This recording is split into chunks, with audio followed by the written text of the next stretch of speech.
मेरे सुनने और देखने वाले अजीज़ों दोस्तों, बहुत दिनों बाद फिर मैं ये बताने के लिए वीडियो बना रहा हूँ कि हमारे पूर्वजों ने, हमारे बड़ों ने हिंदू धर्म क्यों छोड़ा था।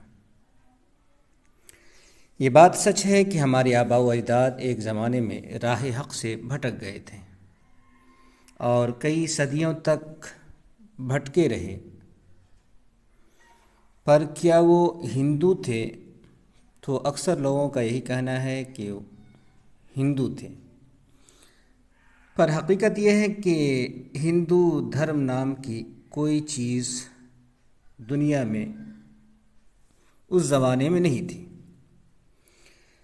अगर हम देखें तो उस ज़माने के अंदर जो चीज़ प्रचलित थी, जानी जाती थी, वो ब्राह्मण धर्म, क्षत्रिय धर्म, वैश्य धर्म और शूद्र धर्म नाम की चीज़ें जो है मिलती है धर्म। और ये बातें जो है आपको धर्मशास्त्रों के अंदर भी, जो इनकी धार्मिक पुस्तकें हैं उनके अंदर भी सैकड़ों जगहों पे मिल जाएंगी। हर लोग अपनी ज़िंदगी अलग अलग तौर पर गुजार रहे थे। 85 से 90% आबादी का हिस्सा बदतरीन ग़ुलामी की ज़िंदगी गुजार रहा था और ज़िंदगी इतनी बदतर थी और इतना बदतर सलूक इन लोगों के साथ किया जाता था कि तारीख़ में कहीं किसी भी जगह जानवरों के साथ भी उतना बुरा सलूक न किया जाता होगा। जानवरों से भी बदतर और ख़राब ज़िंदगी इन लोगों की गुज़र रही थी। फिर आज़ादी के बाद और आज़ादी के आसपास अंग्रेज़ दौर के अंदर ही ये जो बड़ी तादाद थी, इन तादादों को हिंदू धर्म में शामिल करने की एक कोशिश चली और फिर सारे लोग हिंदू हो गए। तो इस चीज़ को नज़र में रखते हुए हम कह सकते हैं कि हमारे आबा व अजदाद भी हिंदू थे। पर वो लोग इस्लाम क्यों कबूल कर लिए, हिंदू धर्म क्यों छोड़ दिए? तो यही दिखाने के लिए मेरी कई वीडियो इस नाम से आ चुकी है और आइंदा भी आएगी कि हमारे पूर्वजों ने, बड़ों ने, बाप दादाओं ने, आबा व अजदाद ने हिंदू धर्म क्यों छोड़ दिया था, या फिर वो लोग जो आज के दौर के अंदर हिंदू हैं उसे हिंदू धर्म क्यों छोड़ देना चाहिए। तो आइए शुरू करते हैं। ये जो पुस्तक आपके सामने खुली हुई है, इस पुस्तक का नाम है, इसको हम थोड़ा बढ़ा देते हैं, इस पुस्तक का नाम है व्यास स्मृति।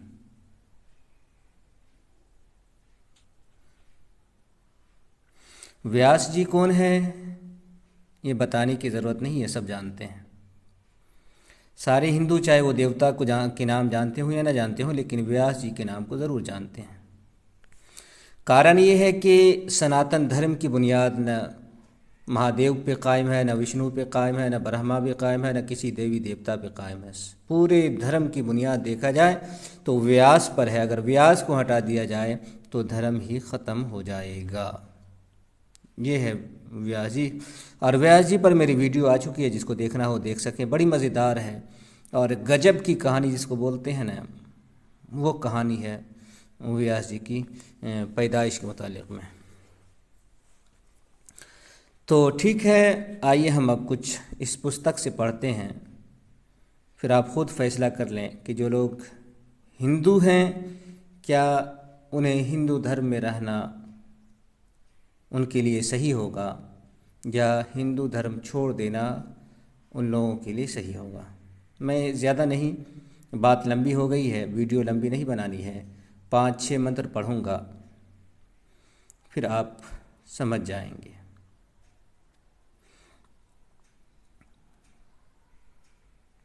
देखिए, हम मंत्र 3 से पढ़ रहे हैं। नहीं, 3 को भी छोड़ देते हैं।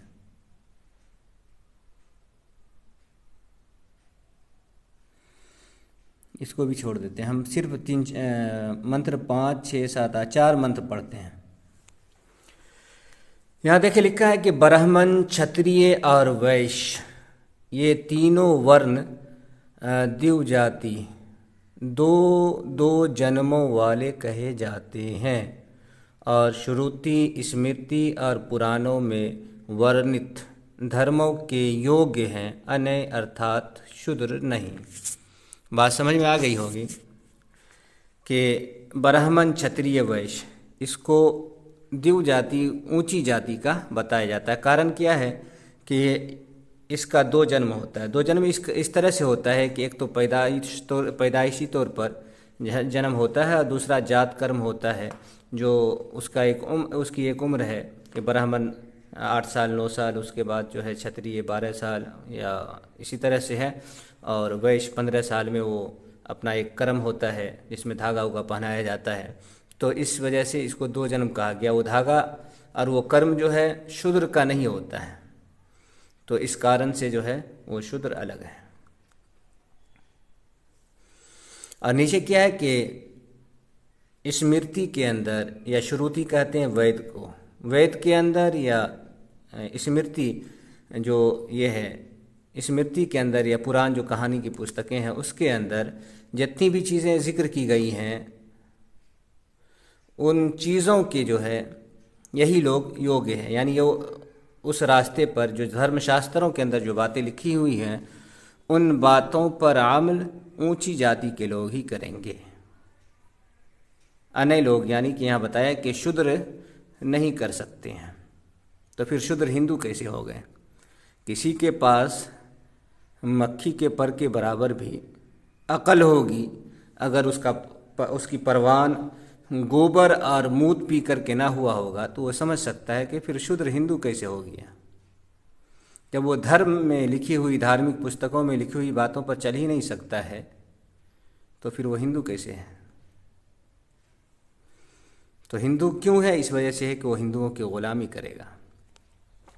यहाँ देखिए फिर उसी बात को और ज़्यादा ये कर दिया है कि चौथा वर्ण शूद्र भी वर्ण होने के कारण, क्योंकि वो भी इंसान है तो वो भी जाति है एक हिंदुओं की यहाँ, तो वर्ण होने के कारण वेद मंत्र, स्वाधा, सुवाहा और वष्टकार आदि वगैरह को छोड़कर अन्य धर्म का अधिकारी है। अन्य धर्म के अंदर वही सेवा का काम आता है, कमा खोड़ करके मंदिर पे चढ़ा देना है, बस यही कर्म है। आगे देखें क्या है कि अब यहाँ से देखें, बड़ी गजब की बात है। यहाँ लिखा है कि विवाहिता ब्राह्मण पत्नियों के विषय में उनके पुत्रों के जात कर्म आदि संस्कारों को ब्राह्मणों की तरह करे। विवाहिता क्षत्रिय पत्नियों के विषय में क्षत्रियवत और विवाहिता शूद्र पत्नियों के विषय में शूद्रवत करे। तो यहाँ ये चीज़ बता दी गई है। लोग जो कहते हैं कि जी बेवकूफ़ बनाने के लिए, हालांकि ये एक दो जगहों पर नहीं, हज़ारों जगहों पर है कि ब्राह्मण हो, क्षत्रिय हो, वैश्य हो या शूद्र हो, वो सारे के सारे लोग जन्म से होते हैं, कर्म से नहीं होते हैं। आज के दौर के अंदर ब्राह्मण बेवकूफ़ बनाने के लिए, सिर्फ़ और सिर्फ बेवकूफ़ बनाने के लिए और ग़ुलामी में बरकरार रखने के लिए, और वो अपनी हिफाजत के लिए, सबसे बड़ी चीज़ है अपनी हिफाजत के लिए ये हिंदू बनाए हुए हैं और हिंदू मान रहे हैं, वरना और कोई वजह नहीं है हिंदू मानने की, हिंदू बना करके रखने की। तो ये चीज़ थी। तो यहाँ ये बताया है कि ब्राह्मण की जो ब्राह्मणी है उससे जो बच्चा पैदा हो तो उसका जो जात कर्म है, उसका जो तौर तरीक़ा है, वो जो संस्कार है वो ब्राह्मण की तरह होगा, क्षत्रिय का क्षत्रिय की तरह, वैश्य का वैश्य की तरह और शूद्र का शूद्र की तरह। तो सबको अलग अलग कर दिया है। यहाँ देखिए अब कुछ और बातें जो वजाहत के साथ आपके सामने आ जाएंगी कि, और वैसे तो आगे अगर आप देखेंगे इसी पुस्तक के अंदर बात आगे आएगी जहाँ ये साफ तौर पर भी बता दिया है कि जो ब्राह्मण और ब्राह्मणी के मिलाप से जो बच्चा पैदा हो, इस पुस्तक के अंदर भी और भी कई पुस्तकों के अंदर भी, कि जो ब्राह्मण और ब्राह्मणी के मिलाप से, सही तौर पर मिलाप से, सही विवाह से बच्चा पैदा हो वो ब्राह्मण होता है। इसी तरह से क्षत्रिय और इसी तरह से वैश्य और इसी तरह से शूद्र होता है। तो यहाँ भी वही चीज़ है, अगर समझ सकते हैं समझिए कि ब्राह्मण और क्षत्रिय के से वैश्य पत्नियों में जो पुत्र उत्पन्न हो उनके संस्कार वैश्यवत और शूद्र पत्नियों से उत्पन्न पुत्रों के संस्कार शूद्रवत करे। नीच वर्ण के पुरुष से उत्पन्न वर्ण की उत्तम वर्ण की स्त्री में उत्पन्न पुत्र नीच शूद्र माना गया है। अब इसको समझें कि ब्राह्मण और क्षत्रिय ज़्यादा ऊंची जाति के लोग हैं। अगर ये अपने से नीची जो वैश्य है या शूद्र है उन औरतों से, इन लोगों की औरतों से अगर जिना कर ले, गलत काम कर ले या फिर विवाह ही कर ले, वैसे तो विवाह करना बहुत पाप बतलाया गया है, हज़ारों साल तक लाखों साल तक नरक में जाने वाली बात बताया है, तो ये अपनी जगह पर है। लेकिन ये है कि अगर ऐसी सूरत में अगर इससे ब्राह्मण से निचली जाति के अंदर बच्चा पैदा हो जाए, अगर वैश्य की औरत के साथ संभोग किया है तो वैश्य बच्चा होगा, अगर शूद्र की औरत के साथ संभोग किया है तो शूद्र का वो बच्चा शूद्र माना जाएगा। तो इसका मतलब ये हुआ कि निस्बत जो है वो औरत की तरफ से मानी जाती है। अब देखिए आगे क्या, नीच वर्ण के पुरुष, ये नीच वर्ण कहाँ से आ गया? अगर जन्म से नहीं है तो नीच वर्ण है। अगर ये उत्तम वर्ण की स्त्री से, जो बड़ी ऊंची जाति की औरत है, अगर उससे शादी कर ले तो उत्पन्न पुत्र नीच शूद्र माना जाता है। तो यहाँ तो ये बात आ गई कि उत्पन्न पुत्र, जो बच्चा पैदा हो रहा है, निकल रहा है, वो नीच बच्चा होगा, साफ साफ लिखा है। और वो सारी बातें हैं ऊपर देख लें, सारा है कि वो उत्पन्न का लफ्ज़ है, जो निकल रहा है जो बच्चा वो या तो वैश्य होगा या शूद्र होगा या फिर ब्राह्मण होगा या क्षत्रिय होगा, यही बात है। आगे यही बात आगे आ गई है कि ब्राह्मणी में, ब्राह्मण की जो औरत होती है उसको ब्राह्मणी कहते हैं, ब्राह्मणी में शूद्र के द्वारा उत्पन्न किया हुआ चांडाल होता है और उसका धार्मिक क्रियाओं में अधिकार नहीं होता।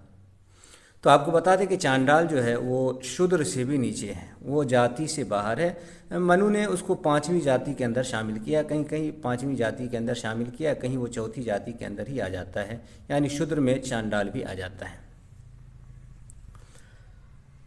और लेकिन चांडाल को जो है और कुछ करने, कोई भी धार्मिक काम करने का अधिकार नहीं है, वो सेवा भी नहीं कर सकता है ब्राह्मण का।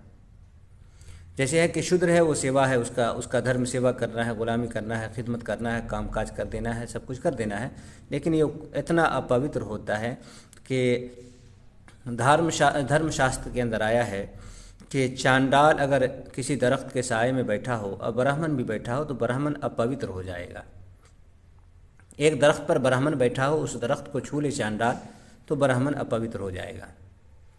लेकिन शूद्र के बारे में भी ये बात मिलती है, एक ही जैसी बात कहीं कहीं मिल जाती है और कहीं इससे अलग होती है कि शूद्र अगर डायरेक्ट ब्राह्मण को छू ले तो ऐसा होगा, ब्राह्मण नापाक हो जाएगा। तो इस तरह से थोड़ा सा अलग कर दिए हैं। तो यहाँ भी वो बात आई है कि निचली जाति का मर्द अगर ऊंची जाति की औरत से जो बच्चा पैदा कर दे तो वो बच्चा चांडाल माना जाएगा। यहाँ जो है इस पुस्तक के अंदर और पुस्तकों के अंदर आपको ये बात नहीं मिलेगी, सिर्फ यहीं आपको ये बात मिलेगी। यहाँ ये बात आई है कि चांडाल 3 तरह का होता है। एक कुमारी से उत्पन्न, यहाँ चला गया, चले, एक कुमारी से उत्पन्न होने वाला, दूसरा सगोत्र से उत्पन्न होने वाला और तीसरा ब्राह्मणी से शूद्र के द्वारा उत्पन्न किया गया। तो यहाँ ये बताया है कि 3 तरह का। अगर कोई कुंवारी लड़की अगर बच्चा पैदा करवा ले तो जो बच्चा होगा उसको चांडाल कहेंगे। और भी धर्मशास्त्रों के अंदर अलग नाम दिया गया है तो उसको छोड़ दें, कहीं पर तो औलाद ही माना गया है। और दूसरा सगोत्र कहते हैं कि जैसे इनके यहाँ शादी करने के लिए है कि 7 नस्ल से ऊपर हो, अलग हो, 5 नस्ल से, माँ की तरफ से 5 हो और बाप की तरफ से 7 हो, उसके मतलब अलावा में शादी करना है। तो उसके अंदर अगर शादी कोई कर लेता है तो जो बच्चा पैदा होगा वो बच्चा चांडाल कहलाएगा। तो ये तो खैर इतनी खबर आ गई। कल की जो वीडियो आएगी वो इतनी गजब की आएगी कि यूट्यूब पर आज तक उतनी गजब की वीडियो देखने में आपको नहीं मिलेंगी। और वो वीडियो होगी कि अगर कुछ जातियों के नाम आए हैं जो आज के दौर में बड़ी ऊंची जाति है, हिंदू धर्म का परचम उठाई हुई है, और उसके बारे में इतनी घटिया बातें आई हैं कि अगर उनके अंदर शर्म नाम की कोई हल्की सी चीज़ भी हो जाए अगर इन लोगों के अंदर, तो खुद को हिंदू कहने से पहले आत्महत्या करना ये लोग गवारा कर लेंगे, लेकिन खुद को हिंदू नहीं कहेंगे। इतनी बड़ी बात आई है। तो वो अगली वीडियो में आएगी, कल आए परसों आवे, लेकिन वो अगली वीडियो के अंदर आएगी। लेकिन यहाँ जितनी बातें आ गई उससे आप समझ सकते हैं कि हिंदू जो है, कम से कम निचली जाति के लोग तो हिंदू नहीं हो सकते हैं। जो 80 से 85 से 90% शूद्र हैं वो हिंदू नहीं हो सकते हैं। बाकी आप समझे, जितनी बातें आई हैं आपके सामने, आप समझ गए होंगे कि हमारे पूर्वजों ने हिंदू धर्म क्यों छोड़ा था या लोगों को क्यों छोड़ देना चाहिए, आज भी हिंदू धर्म छोड़ देना ही क्यों बेहतर है, आप समझ गए होंगे।